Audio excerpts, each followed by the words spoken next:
안녕하세요. 저는 미취학 남자 아들 둘을 키우고 있는 30대 초반 여성입니다. 아이들을 유치원에 보내고 혼자 집에서 사연들을 들으며 같이 울고 웃는 게 낙이었는데 이렇게 제 사연을 보내니까 많이 떨리네요. 그래도 혼자만 생각하고 덮기에는 화가 많이 나는 이야기다 보니 여러분들에게 하소연 겸 털어놓고 싶어져 사연을 보내봅니다. 저는 20대 초반 어린 나이에 남편을 만나서 30대가 될 때까지 우여곡절도 있었지만 그래도 성실하고 알뜰하게 살아왔어요.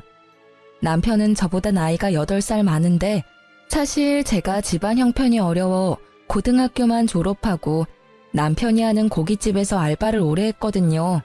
그때만 해도 제 눈에 남편은 정말 성실하고 반듯하고 경제적으로도 여유가 있는 멋진 사장님이었어요. 저 역시 지각 한번 하지 않고 뭐든 열심히 하는 성격인데다가 주위에서 이쁘장하다는 말도 종종 듣는 편이라 그런지 남편의 적극적인 대시로 사귀게 되었어요. 그리고 결혼해서는 남편과 저를 닮은 아이들도 둘이나 낳게 됐네요. 여기까지 들으시면 큰 문제가 없다고 느끼실 것 같아요. 이렇게 평범한 저희 가정에 빨간불이 들어온 건 노총각인 아주버님이 결혼을 하면서 생긴 형님 때문인데요. 어떤 일들이 있어서 나름 열심히 살아온 저희가 이혼을 하게 된 것인지 지금부터 제 이야기를 시작하도록 하겠습니다. 남편은 이남 중에 막내이고 저는 외동딸인데요. 남편에게 하나뿐인 형이자 저의 아주버님은 나이 40이 넘도록 결혼을 못하고 부모님과 같이 지내는 노총각이었어요. 시모 시부 모두 말은 안 해도 항상 주위 분들을 만나면 어디 좋은 여자 없냐며 물어보고 어떻게든 첫째 아들을 장가 보내려고 혈안이셨답니다. 그런데 하도 오랜 기간 노총각으로 지내서인지 일은 대기업 다니면서 잘하시는데 이 아주버님이 여자 앞에서는 영 쑥맥이라 소개팅을 해도 성공을 못 하시더라고요. 그래도 부모님이나 저희 부부에게 빌붙으시는 것도 아니고 요즘은 일부러 결혼하지 않는 사람들도 많으니까 큰 걱정하지 않고 지냈어요. 그러던 어느 날 갑자기 아주버님이 결혼을 하겠다고 집에 여자를 데리고 오신 겁니다. 그것도 저랑 동갑인 젊고 이쁜 여자를요. 심지어 명문대 나와서 같은 대기업 연구원으로 같이 일하고 있다니까 갑자기 아주버님이 확 달라 보이던 거 있죠. 처음에는 일하느라 꾸밀 줄도 모르고 어리숙하게 다니는 아주버님에 비해 너무 예쁘고 세련된 모습이라서 혹시 사기당하는 거 아닌가 싶은 생각이 들 정도였는데요. 그런데 진짜 불같은 사랑에 빠지셨는지 연애한다고 집에 데려온 지 6개월도 안 돼서 결혼까지 팍팍 진행이 되는 겁니다. 그러다 보니 정말 우리 아주버님이 드디어 노총각 딱지 떼고 장가를 가시는구나 싶으면서 형님이 반갑게 느껴지기도 했어요. 솔직히 남편 집안이 좀 보수적인데 저는 나이가 어리기도 했고 어린 나이에 혼수 예단도 하나 못하고 시집을 왔기 때문에 신혼 초에 기가 죽어서 작은 일에도 눈치를 보면서 지냈거든요. 그래도 시간이 약이라고 아이들을 둘씩이나 낳고 나니 이제는 시부 시모 눈치도 안 보고 할 말도 좀 하고 그랬어요. 물론 여러분들이 보시기에는 여전히 소심한 모습이었겠지만요. 어쨌든 희한하게 제가 먼저 이 집에 시집을 온 사람이고 이제 새로운 사람이 집에 들어오는 거고 저처럼 눈치 볼 수도 있으니 잘 적응하고 지낼 수 있게 도와주고 싶은 마음이 생기더라고요. 남편한테도 괜히 이상한 말 꺼내서 눈치 주거나 장난치지 말라는 오지랖 쩌는 말까지 할 정도였어요. 그렇게 저 혼자 상상 형님 맞이를 하고 있던 중에 상견례 날이 됐습니다. 아주버님과 형님 둘 다 대기업에 다녀서 돈을 잘 벌어 그런지 근사한 호텔 룸식당을 잡아뒀길래 신기해하며 들어갔어요. 저희 가족이 제일 먼저 도착해서 주위를 둘러보며 기다리는데 진짜 생화랑 도자기 같은 걸로 된 장식품들이 엄청 많고 조명이며 테이블 의자며 돈 냄새가 확 나더라고요. 아이들이 한창 뛰어다니며 노는 시기인데 하나라도 만져서 깨트리면 큰일 나겠다 싶어 식은땀이 줄줄 났어요. 그렇게 하지마 앉아 소리를 반복하면서 난리치고 있으니 시부 시모와 아주버님이 들어오고 연이어 형님네 가족들이 들어오면서 식사가 시작됐습니다. 형님 부모님은 지방에서 부동산 임대업을 한다더라고요. 아주버님처럼 성실하고 든든한 사위를 얻게 돼서 너무 기쁘다면서 웃는데 시모 시부 얼굴이 그렇게 환한 건 처음 봤습니다. 형님도 따로 메이크업과 헤어를 받고 왔는지 이날따라 너무 예뻤어요. 원래도 화려한 얼굴인데 옷도 트위드 투피스로 곱게 차려입으니 제가 봐도 연예인 저리 가라 할 정도로 세련됐더라고요. 저도 격식 갖추는 자리니까 나름 화장하고 꾸미고 갔는데 비교할 수 없이 화려한 형님을 보니 조금 주눅이 들었습니다. 게다가 한창 신혼집이니 예물이니 상견례 자리에서 할 만한 말들이 오고 가길래 저도 모르게 귀를 기울이게 됐는데요.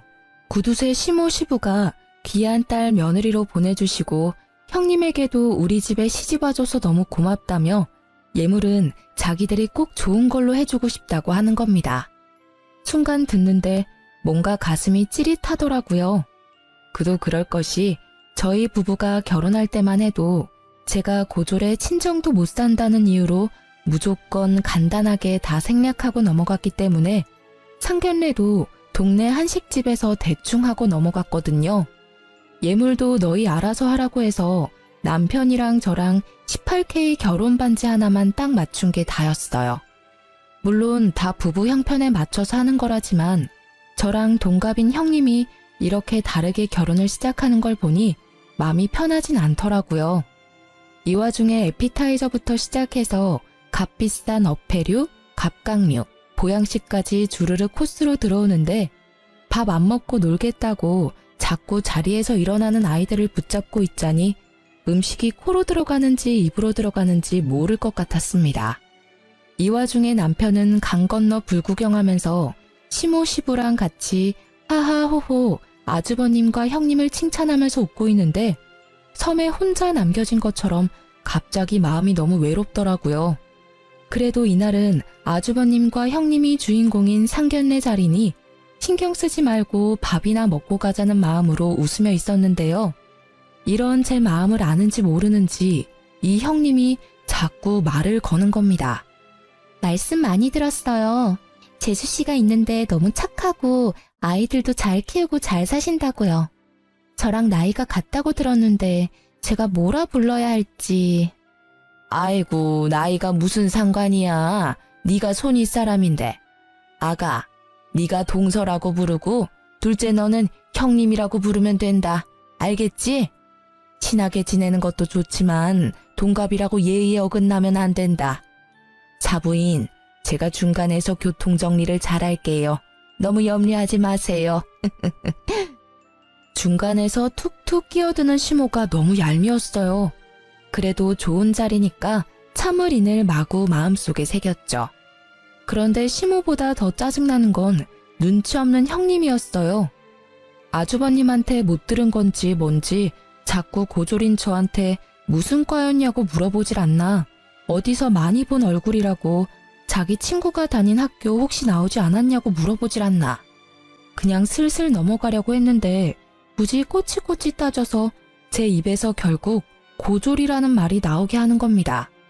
아, 죄송해요. 제가 실례를 했네요. 요즘 워낙 다들 대학 나오니까 당연히 동서도 나왔을 거라 생각을 했어요. 제가 생각이 짧았어요. 사과드릴게요. 아, 내가 왜 그랬지? 형님의 태도가 참 기가 막히더라고요. 좋은 말도 한두 번이지 계속 사과를 하니까 제가 고졸이라는 게 뭔가 큰 잘못을 한 것 같은 거예요. 이 기분이 말로 표현이 안 되는데 그 상황은 그랬습니다.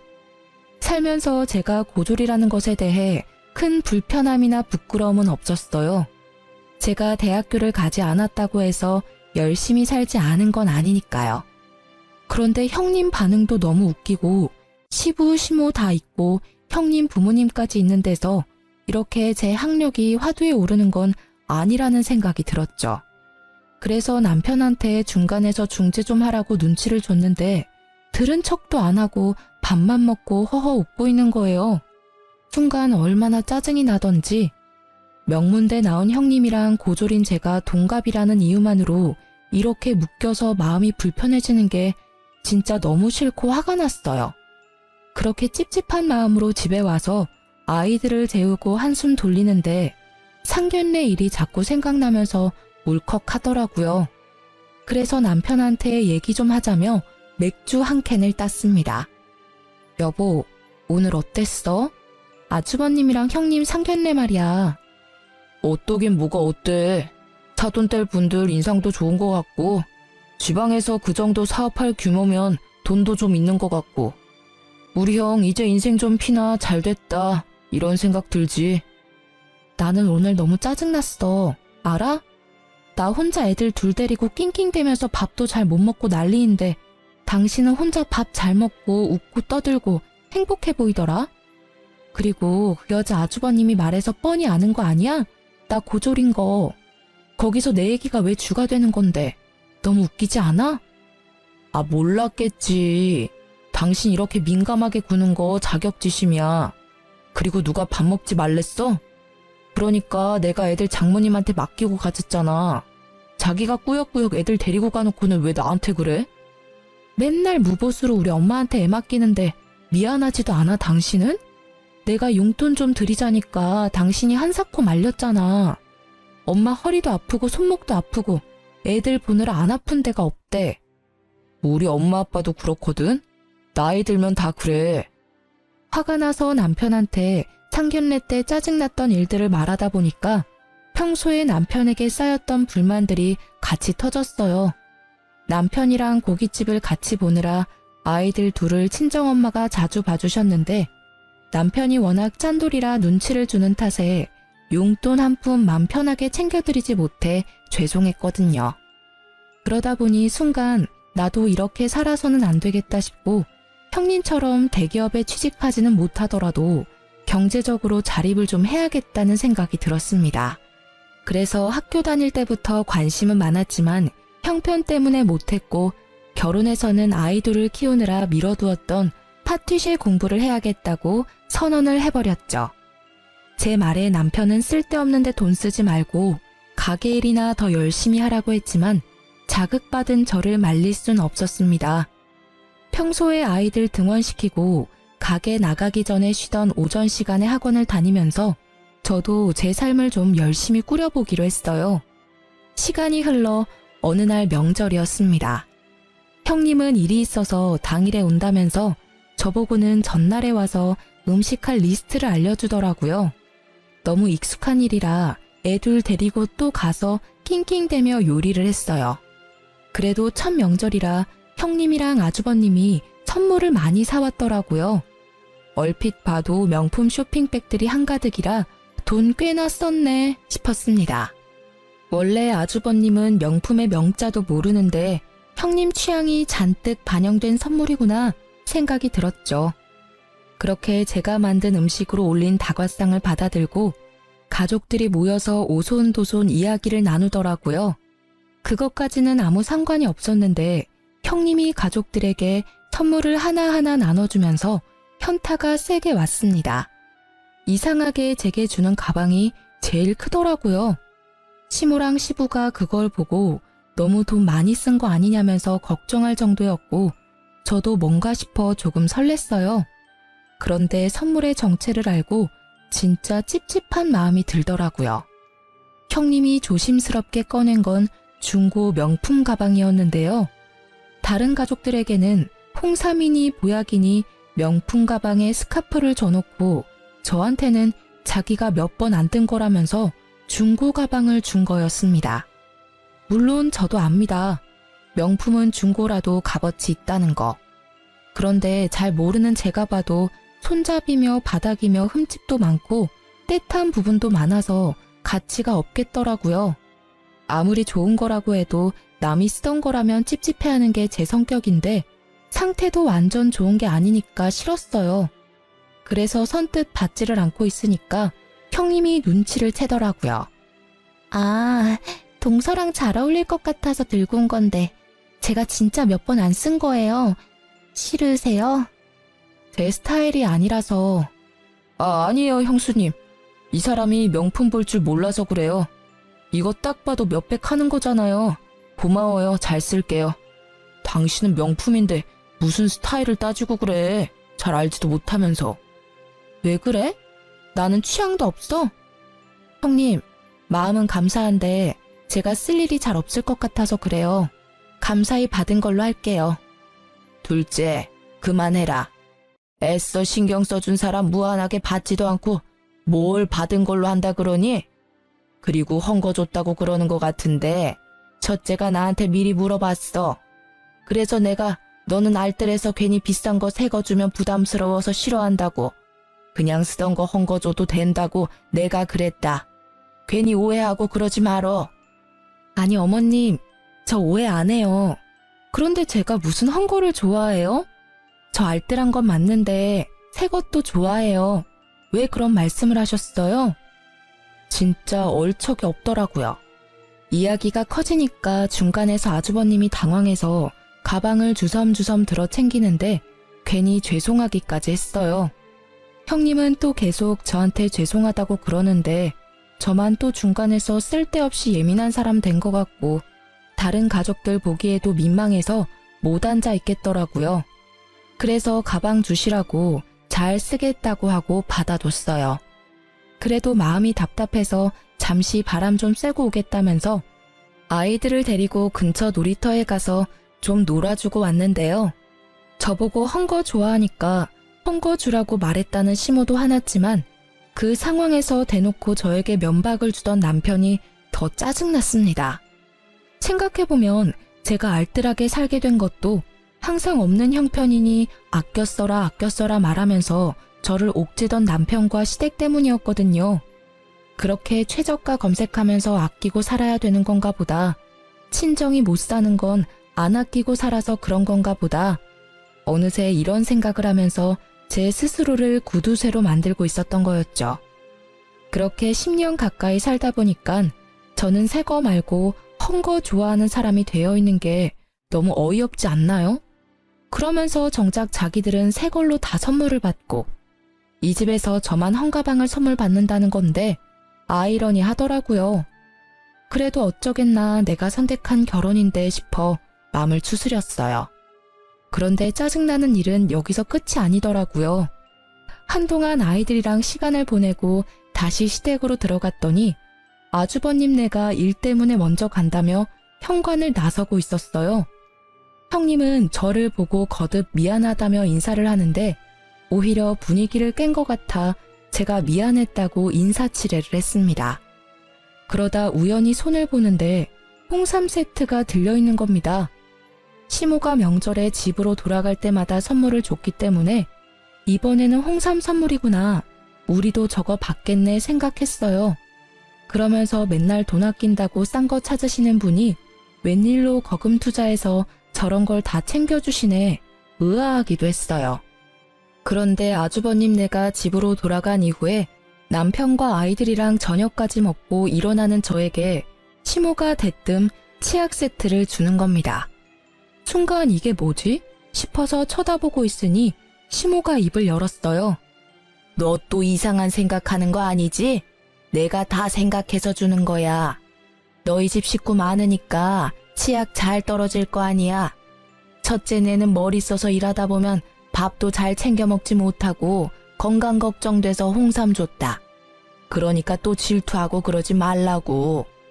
제가 느끼는 이 찝찝하고 속상한 느낌이 고작 질투라니 이해할 수 없었지만 더 크게 일을 만들고 싶지 않았어요.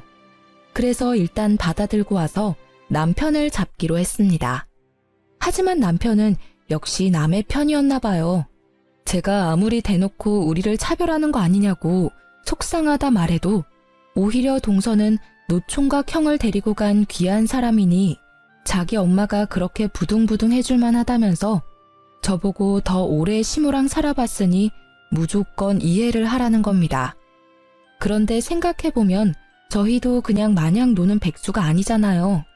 열심히 고깃집 운영하면서 얼마나 힘쓸 일이 많은데 누구는 홍삼 주고 누구는 치약 세트라니 솔직히 시모가 예물 챙겨주고 신혼집도 무리해서 노후 자금 당겨 큰 평수로 매매해주고 땅까지 형님네 주기로 약속했다는 이런 시시콜콜한 이야기는 저도 들어서 다 알고 있는 공공연한 비밀이었어요. 그래도 문제 삼지 않았던 건 남편이 말하는 대로 노총각 아주버님과 결혼해서 행복하게 살면 그만이라고 생각을 했기 때문인데 소소하게 저와 형님을 차별하고 질투한다고 여기게끔 만드는 상황들이 자꾸 벌어지니까 신경이 곤두서더라고요. 말이라도 한마디 따뜻하게 다독여주고 솔직히 말해줬다면 이렇게까지 속상한 마음이 들지는 않았을지 모르겠어요. 그래도 형님보다 10년 가까이 더 오래 살아온 가족이라고 생각을 했는데 이건 진짜 푸대접도 이런 푸대접이 없는 것 같았죠.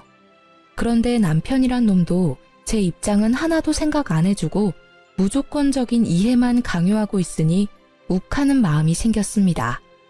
안 되겠다. 어머니가 나보다 더 알뜰하시잖아. 나 형님이 준 명품 가방 이거 어머니 드릴래. 무슨 소리야? 그걸 왜 엄마 줘?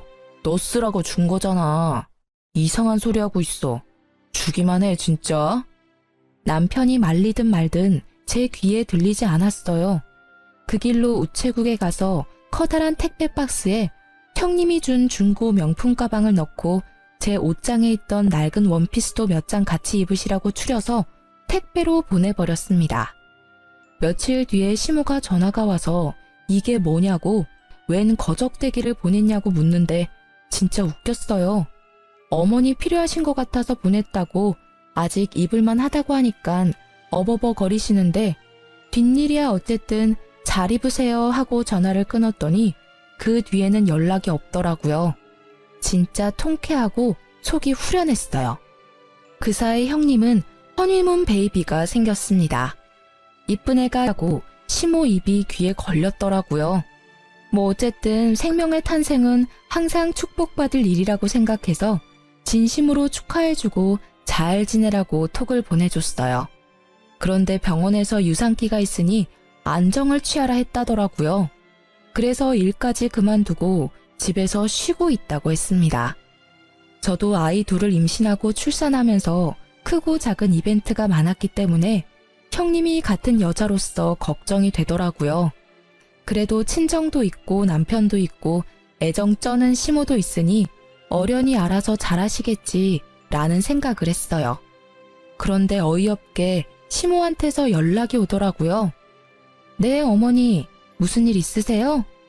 둘째야 첫째 얘기는 들었지? 애가 공부만 한다고 몸이 약한지 유산기 있다고 쉬라고 했다는데 내가 신경이 쓰여서 말이야. 너한테 부탁 좀 하려고 하는데 내가 돈 붙여줄 테니까 옆에 가서 수발 좀 들어주면 안 되겠니? 네?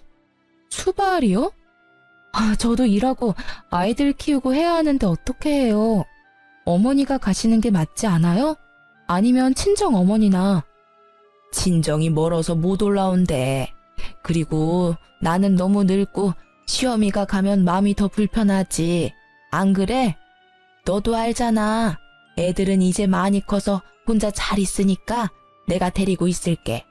좀 가서 맛있는 것도 차려주고 집안일도 좀 도와주고 해주면 안 되겠니? 어머니, 저도 애들 가졌을 때 똑같이 힘들어서 피도 비치고 안 좋았어요. 그래도 어머니, 저 혼자 누웠다 일어났다 하면서 다 낳고 그랬어요. 어머니는 그때 저한테 이렇게 신경 써주셨어요? 저 이런 말 안 하려고 했는데 너무 섭섭해요. 뭐가 또 섭섭하다고 그래? 너는 젊었잖아. 너랑 지금 첫째랑 아기 낳는 나이가 다른데 그걸 또 그렇게 속 좁게 구니? 아유, 그냥 좀 도와줘. 내가 돈 준다고 하잖아. 진짜 너무너무 섭섭하고 서럽더라고요. 친정 형편이 어려워서 경제적으로 부족함은 있었지만 그래도 엄마 아빠 모두 저를 외동딸로 아끼며 키워주셨어요. 그런데 시모는 저보고 당연하다는 듯이 돈 줄 테니 형님 수발을 들라고 하는데 진짜 분노가 치솟더라고요. 처음에는 그렇게 뻔뻔하게 말하다가 제가 뭐라 하니 계속 고민하다가 안 되겠다 싶어서 용기 내 말하는 거라면서 염치 없지만 부탁하자고 태세 전환을 하는데 말문이 막혔어요. 기분도 나쁘고 사실 저도 이맘때쯤 제과제빵 학원을 다니면서 고깃집도 다니고 아이들도 케어하느라 몸이 10개라도 모자랐거든요. 그래도 어쩌겠어요. 같은 여자로서 유산기가 있다고 힘들다는데요. 나 몰라라 했다가 아이가 잘못되면 진짜 웃긴 얘기지만 네가 안 도와줘서 그렇다면서 시모가 또 저를 몰아세울 것 같은 거예요. 그래서 결국 큰맘 먹고 형님을 돌봐주러 다니기 시작했답니다.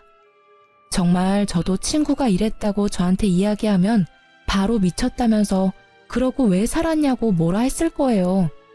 그런데 사람이 너무 구석으로 몰리면 사고 회로가 막히는지 어쩔 수 없다. 조금만 도와주자. 바보같이 생각이 들던 거 있죠? 결국 형님 집으로 들어가서 수발을 들기 시작했어요. 처음에는 고마운데 너무 부담스럽다면서 사양하던 형님도 제가 드나들면서 밥 해주지 빨래 해주지 군말 없이 케어해주니까 마음이 놓였는지 점점 저에게 이것저것 요구를 하더라고요. 심지어 요구사항이 점점 과해져서 저녁 다 먹고 갑자기 삼겹살을 구워달라고 하지를 않나. 하루는 한겨울이라서 꽤 추웠는데 갑자기 참외가 먹고 싶다는 겁니다. 동서, 나 진짜 미안한데 참외 좀 구해줄 수 있어요? 나 원래 참외 싫어하는데 이상해요. 봉봉이가 먹고 싶나 봐요. 참외요? 지금 백화점에도 참외 없을 텐데. 뭐 다른 건 안 돼요? 귤이나 딸기나 이런 거 제철 과일 먹으면 더 좋다고 하더라고요. 지금 다른 거 말고 참외가 너무 먹고 싶어서. 어렵겠죠? 아, 왜 이러지? 갑자기 눈물이 나는데. 동서 때문이 아니고 그냥 이상하게 갑자기 너무 서럽고 서운하네요. 잠깐만요. 남편한테 전화해 볼게요. 여보, 참외가 너무 먹고 싶은데 동서가 구할 수가 없어서. 동서 잘못은 아닌데 자꾸 눈물이 나네? 아니, 제가 아무리 집에 가서 도와주겠다고 했다 한들 한겨울에 없는 참외를 어디서 구해서 갖다 바치나요? 아주버님은 바빠서 야근하는 날이 많지 혼자 집에서 하루 종일 누워있어야 하는 형님이 안쓰럽게 느껴지다가도 임신 호르몬 탓을 하면서 계속 저에게 어처구니 없는 것들을 시키는데 점점 지쳐가는 제 자신을 발견했습니다. 나중에는 말도 점점 짧게 하면서 이거 해줘라 저거 해줘라. 자기가 할 수 있는 물 한 잔 마시는 것도 저보고 다 해달라는데 진절머리가 나서 더는 같이 있어주기가 싫더라고요. 생각해보면 저는 진짜 첫째, 둘째 모두 임신기간 내내 입덧으로 고생하고 둘째 때는 임신성 당뇨까지 걸려서 먹고 싶은 것도 못 먹고 관리하느라 고생이었거든요. 그래도 누구 하나 의지하지 않고 제 힘으로 버텼어요. 물론 남편이나 시모가 경제적으로 도와준 건 있지만 형님처럼 이렇게 의존하지는 않았단 말이죠. 저랑 같은 나이에 이렇게 다른 결혼 생활을 하는 형님을 보니 애 낳고 나면 또 얼마나 유세를 떨까 싶기도 했어요. 그래서 이제는 더 못 도와주겠다고 말했는데 형님이 다행히 중후기에 접어들면서 안정감을 찾았는지 이제 안 와줘도 될 것 같다면서 남편이 연차를 못 내서 그러는데 마지막으로 산부인과에 한 번만 같이 가달라 하더라고요. 병원 한 번 같이 가주는 것쯤이야 식은 죽 먹기라 어려운 것도 없어서 바로 운전해서 같이 가줬습니다. 그런데 이곳에서 아주 이상한 여자를 만났어요. 어머, 언니 맞지? 이게 웬일이야? 여기서 언니를 다 만나네. 진짜 세상 좁다 좁아. 왜 연락을 끊고 지냈어? 나 모르겠어? 누구신지 처음 뵙는데요. 저 진료가 있어서 그럼.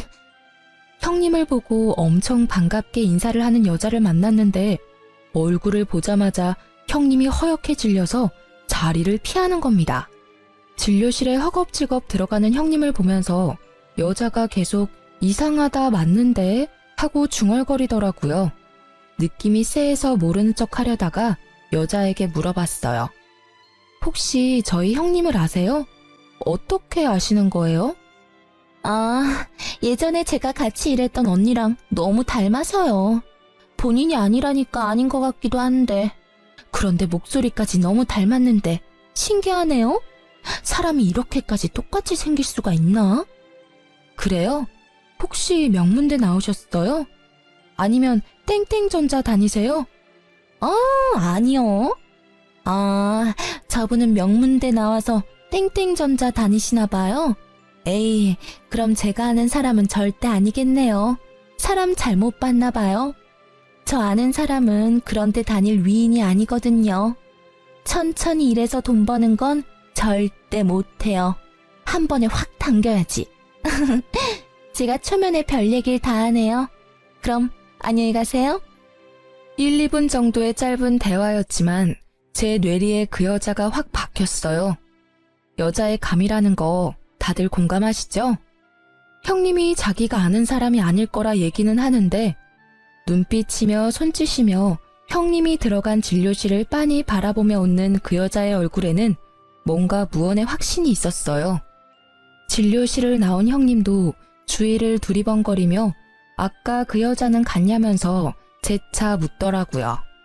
아는 사람도 아닌데 왜 그렇게 신경을 쓰냐니까 요즘 하도 세상이 흉흉해서 찝찝해서 그런다고 웃어넘기는데 살짝 떨리는 입꼬리가 너무 이상했습니다.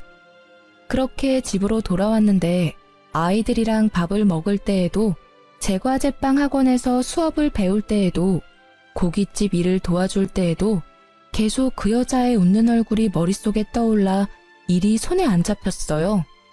잘 사는 아주버님을 생각하면 그러지 말아야 하는데 자꾸 확인을 한번 제대로 해보고 싶더라고요. 그래서 제가 아는 인맥을 총동원해서 형님의 뒤를 캐봤습니다. 그런데 결과가 아주 충격적이었어요.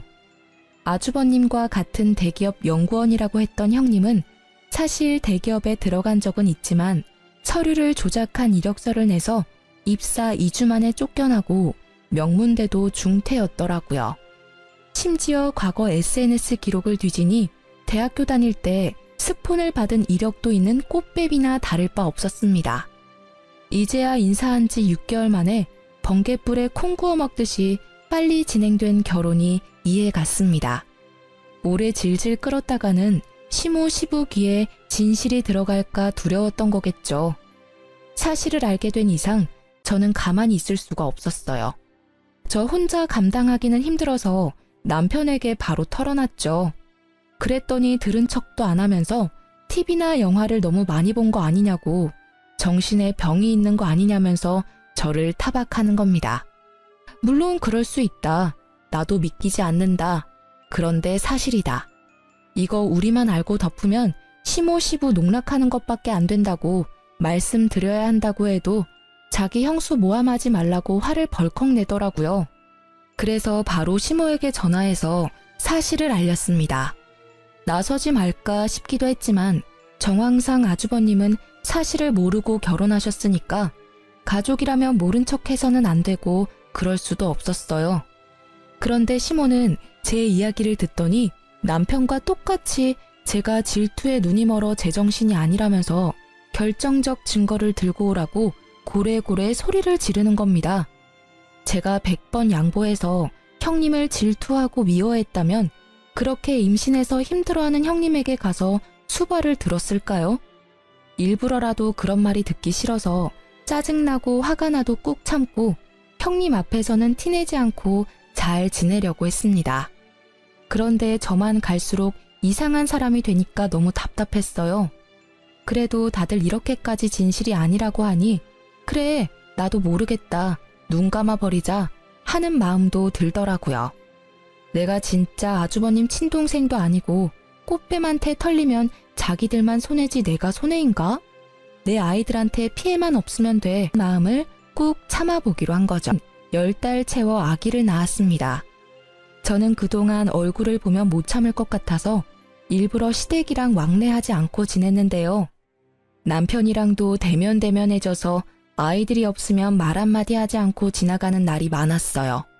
정말 제가 뭘 잘못한 것도 아닌데 별나고 이상한 사람 취급을 하니까 저도 마음이 많이 상해서 아이들만 보고 지냈던 것 같아요. 그래도 아이를 낳았다니까 가만히 있기는 어렵더라고요. 이혼한 사이도 아닌데 가족이 출산을 했으니 축하한다고 이야기는 해주고 선물이라도 해줘야 하는 거잖아요. 저는 바보같이 이때만 해도 그런 게 예의라 생각했습니다. 바보처럼 착한 아주버님을 생각해서요. 그래서 100일 잔치를 한다기에 예쁜 옷도 사서 포장하고 빠듯한 형편이지만 돈까지 뽑아서 봉투에 넣어뒀어요. 당연히 가족들을 모아서 하는 100일 잔치인데 남편이랑 아이들도 가길래 저는 당연히 간다고 생각했어요. 그런데 제가 준비를 마치고 아이들과 남편 차에 타려는데 남편이 정색하면서 같이 가려고 떨떠름하게 묻는 겁니다. 무슨 소리야? 나도 가야지. 난 가족 아니야? 아니, 그게 아니라 솔직히 당신 형수님 별로 안 좋아하잖아. 그런데 괜히 좋은 날 가서 깽판이라도 치면 나도 더는 당신 실드 쳐주기 힘들어. 그냥 집에 있어. 당신 무슨 소리야? 내가 무슨 깽판을 친다고 그래? 나 아무 말도 하지 말래서 몇 달 동안 가만히 있었잖아. 그런데 내가 무슨 시한폭탄도 아니고 왜 나를 못 잡아먹어서 그래? 그렇게 무서우면 무서울 일 하지 말고 살았어야지. 지금 나를 이렇게 몰아세우는 게 맞는 거야? 아, 당신 요즘 너무 이상해졌어. 제정신 아닌 것 같다고. 솔직히 애들 당신이랑 같이 생활하는 것도 안 좋은 영향 줄까봐 너무너무 걱정될 정도야. 알아? 그냥 오지 말고 집에서 잠이나 자. 정말 제 말은 하나도 듣지 않고 믿지 않는 남편에게 실망했습니다. 그러면서 저를 무슨 정신병자 취급을 하는데 내가 왜 이렇게 살아야 하나 화가 치솟더라고요. 그래서 진짜 미친년이 뭔지 보여주기로 했습니다. 당신들이 그렇게 원하는 결정적 증거 내가 꼭 찾아줄게. 기다려. 뭔 소리야 또. 아휴, 아무튼 집에 있어라. 우린 간다. 가자 얘들아. 엄마가 머리가 많이 아프대. 병원 가야 돼 병원. 아휴. 남편이랑 아이들을 형님네 아기 100일 잔치에 보내고 바로 집에 돌아와 예전에 받았던 형님 관련 자료를 뒤졌어요. SNS를 타고 들어가서 형님의 옛날 친구를 찾았습니다. 딱 봐도 하류계 쪽에서 일하는 것 같았는데 몇 달 전에도 연락할까 말까 하다가 아주버님 생각해서 참았거든요. 그런데 나만 병자로 몰아가는 남편과 시모를 보니 너무 빡쳐서 더는 참을 수가 없겠더라고요. SNS 메시지를 남기니 생각보다 빨리 답이 왔어요. 알고 보니 형님은 과거의 친구나 지인 남편, 지인 남친들을 꼬셔서 사기치고 돈까지 뜯은 후에 잠수 타는 게 특기였더라고요. 자기도 당했다면서 그때 파혼하고 남자 기피증이 생겨서 아직 이렇게 사는데 그녀는 결혼해서 애까지 낳았냐는 겁니다. 그날 밤 집으로 돌아온 남편에게 이게 결정적 증거 아니냐면서 메신저를 하나씩 보여줬는데 반응은 여전히 차가웠어요. 이런 게 다 사기야 사기. 왜 모르는 사람 말을 더 신뢰해? 형수님 우리 이제 가족이잖아. 언제까지 이렇게 질투할 거야? 나 질투 아니야. 너무 억울해. 여기 봐. 형님 얼굴 사진이잖아. 형님 이야기 맞는데 왜 나보고만 아니라고 해? 난 안 믿어. 못 믿어. 제발 그만 좀 해. 진짜 확 정신병원 보내버리기 전에. 뭐라고? 형수님은 자기가 임신했을 때 도와주러 와서 옷도 많이 두고 갔다면서 하나도 안 버리고 모아뒀다고 오히려 세탁 못해서 미안하다더라. 자기가 그때 와서 많이 도와줬다고 평생 못 잊을 거래. 어떻게 이런 사람을 그렇게 모함하고 헐뜯어? 남편의 뒷말은 하나도 들리지 않고 정신병원 보내버린다는 말이 가슴에 비수가 돼서 꽂혔어요. 어떻게 자기 아내 말은 하나도 믿어주지 않고 듣기 싫고 일 만들기 싫다는 이유로 병원에 보내버린다고 큰 소리를 칠 수 있는지 남편에게 온갖 정이 떨어지더라고요. 더는 같이 살기가 싫었고 이렇게 제가 애먼 사람 헐뜯고 모함하는 사람으로 아이들 기억에 남기 싫었습니다. 그래서 내가 잘못했다면서 반성하겠다고 거짓으로 말하고 기다렸다가 시댁의 아주버님과 형님 그리고 저희 식구가 다 모여 밥 먹는 날에 맞춰 SNS 속 형님 친구에게 주소를 알려줬어요. 언제든 복수해주겠다면서 자기한테 소재지만 좀 말해달라고 깜빵 가도 되니까 그년 가만 안 두겠다고 벼르던 여자였어요. 화기애애한 분위기에서 밥을 먹고 있는데 시간 맞춰 여자가 왔습니다. 누구세요? 야, 이년아. 여기 숨어 있었어? 내 인생 나락 보내버리고 너 혼자 이렇게 평생 잘 살 수 있을 거라 생각했니? 내 남편이랑 천년만년 살 줄 알았더니 이렇게 또 호구 한 명 잡았어? 내 돈 내놔, 내 돈! 그러자 여자가 엄청난 힘으로 문을 열고 형님의 머리채를 잡아 끌었습니다. 벙찐 아주버님을 뒤로 하고 시모가 형님을 보호했어요. 그러자 그 여자가 시모 머리채까지 끌어서 내던지고 형님 뺨을 세차게 연거푸 때리더라고요. 남편이랑 시부가 놀라서 여자들을 뜯어 말리는데 도저히 힘에 부치자 저보고 멍청하게 가만히 서 있지 말고 112에 신고하라면서 저러다 형님 죽겠다면서 뭐라 하는 거예요. 그 소리를 듣는데 아휴 진짜 피가 거꾸로 솟는 기분이었습니다. 그래서 바로 가방 속에서 유전자 검사지를 꺼내서 던졌어요. 진짜 멍청한 건 니들이야.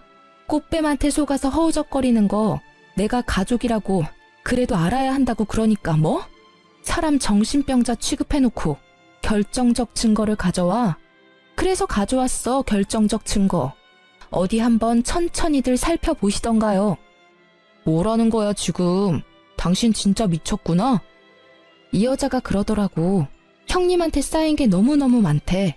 자기가 깜빵 간다고 유전자 검사까지 다 도와줬어.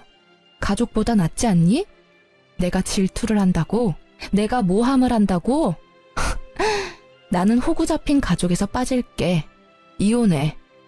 너무 화가 나서 사실 형님 아기 봐줄 때 몰래 친자 검사를 의뢰했는데 어이없게 아주버님과 아기가 친자가 아니더라고요. 이런 상황에서 끝까지 내 말을 믿기는커녕 듣지도 않고 형님만을 위하며 감싸고돈 남편과 시댁에 이혼을 통보했어요. 남편은 끝까지 미쳤다면서 정신병자라고 하고 아주버님은 검사지 읽으면서 오열하고 시모는 충격에 뒷목을 잡고 쓰러지는 걸 보고 집을 나왔습니다. 그렇게 저는 우여곡절 끝에 이혼을 하게 됐습니다. 아이들이 이 모든 상황을 지켜본 건 정말 마음 아팠어요. 하지만 하나뿐인 아빠가 엄마에게 정신병원에 보내겠다면서 으름장 놓는 가정에서 지내는 것보다는 낫다고 생각합니다. 이혼하고 이 모든 일에 책임을 물어 남편은 집을 주고 양육비를 저와 아이들에게 보내주고 있어요. 아주버님은 이 모든 상황을 알고도 결혼했지만 아기까지 자기 핏줄이 아닌 줄은 몰랐다고, 회사도 못 나가고 방에서 안 나온다고 하네요. 전 시부모는 당장 그년에게 소송 건다고 난리라고 하고요. 바락바락 미쳤다면서 소리를 지르는 걸 모두 지켜본 아이들이 아빠를 거부하고 한 달에 한 번 만나는 것도 싫다고 해서 남편은 현재 아이들도 제대로 못 보고 힘들어하고 있어요. 이게 다 진짜 충언을 듣지 않고 질투니 모함이니 저를 깎아내리기 바빴던 업보라고 생각합니다. 이제 제가 할 일은 항상 즐겁고 밝은 것들만 보여주면서 아이들이 겪었던 충격을 어루만져주는 것이겠죠. 그래서 남편이랑 싸우고 자극받아 신청했던 제과제빵 학원을 모두 이수하면서 기술을 터득했고 남편한테 받은 위자료로 작은 베이커리 카페를 열게 됐어요. 크지는 않지만 제가 워낙 성실하고 알뜰한 성격이라 아이들 둘 양육하면서 살기에는 모자람이 없을 듯하네요. 어쨌든 이혼하고 나서 제 하루하루는 너무나 편안합니다. 더는 나 혼자 답답하고 속상해하지 않아도 되고 이상한 가족들의 이상한 편애에 갇혀 자존감 떨어지는 삶을 살지 않아도 되니까 이걸로도 저는 정말 만족한답니다. 왜 진작 알을 깨고 나올 생각을 하지 못했는지 내 자신이 가장 소중하다는 걸 이제야 알겠어요. 정말 친한 친구들에게조차 선뜻 말하기 힘들었던 이혼 과정인데 이렇게 익명의 힘을 빌려서 털어놓고 나니 막혔던 속이 확 풀린 듯 시원하네요. 앞으로 제 앞날을 많이 응원해주세요. 감사합니다.